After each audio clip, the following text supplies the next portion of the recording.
আজিৰ সময়ত যিসকল অভিভাৱকে নিজৰ সিদ্ধান্তকে চূড়ান্ত সিদ্ধান্ত বুলি গণ্য কৰে, তেনে অভিভাৱকসকলেও কিন্তু বৰ্তমান সময়ত বিশেষকৈ বিবাহৰ ক্ষেত্ৰত যি সিদ্ধান্ত গ্ৰহণ কৰে, তেনে সিদ্ধান্ত নিজৰ সন্তানৰ সৈতে বহি সুন্দৰভাৱে আলোচনা কৰাটো অতিকৈ দৰকাৰ।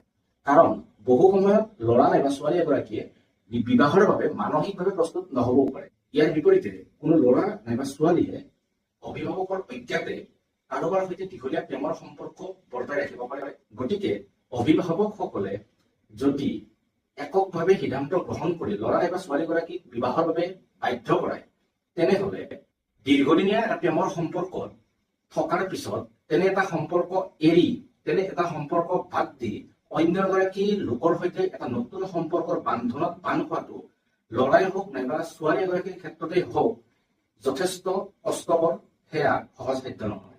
গতিকে অভিভাৱকসকল সকলো সময়তে সতৰ্ক হোৱাটো অতিকৈ দৰকাৰ।